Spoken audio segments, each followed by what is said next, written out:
ដូងល្អដាំត្រូវបច្ចេកទេសហើយបូករួមនឹងការថែទាំដាក់ជីទើបបានវាល្អហើយបើទោះជាខែប្រាំងយើងអត់មានទឹកក្នុងការស្រោចស្រពដូងក៏ប៉ុន្តែដូងអាចនៅរស់ធន់បានដោយសារដាំក្បែរគល់ចេកដើមចេកហ្នឹងព្រោះដើមចេកគឺវាមានទឹកច្រើនជាតិទឹកច្រើនអញ្ចឹងទៅនៅពេលដែលយើងដាំដើមដូងកណ្ដាលបែបនេះដើមចេកជុំវិញខាងធ្វើឲ្យសំណើមពីឫសចេកពីដើមចេកធ្វើឲ្យរុក្ខជាតិដែលនៅជុំវិញហ្នឹងគឺអត់ងាយងាប់ទេបើទោះជាអត់មានទឹកស្រោចក៏ដោយក៏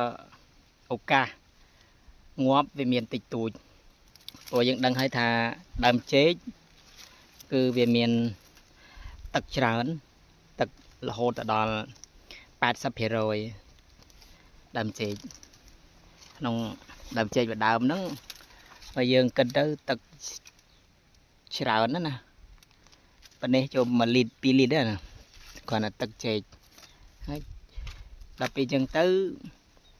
ដើមដូងវាត្រូវការទឹកវាត្រូវការសំណើមហើយ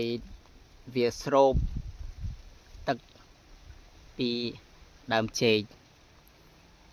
ហើយដូចថាឫសវាហ្នឹងក៏មានជាតិសំណើមខ្ពស់មានជាតិទឹកអញ្ចឹងទៅឱកាស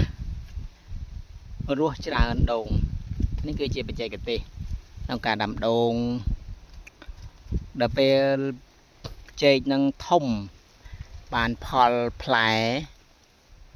យើងកាប់ផ្លែវាហើយទៅគល់វាហ្នឹងដើមវាយើងសាប់យើងដាក់តាមនឹងឲ្យខ្លាយទៅជាជីហើយជីហ្នឹងគឺជាជីអាចគូលាយជាមួយនឹងកាមអានេះខ្ញុំដែលដាក់អំបិលរួយតាមក្រោមគល់ព្រោះអំបិលវាមានជាតិប្រៃសួរថាដាក់អំបិលហ្នឹងវាមានប្រយោជន៍អីដល់ដូងវាមិនមានប្រយោជន៍ច្រើនទេប៉ុន្តែវាជួយឲ្យដូងហ្នឹងអត់ដួងស៊ីវាកាលណាថាប្រៃវាអត់មកស៊ីឲ្យដួងវាជួយចិត្តផ្អែមហើយ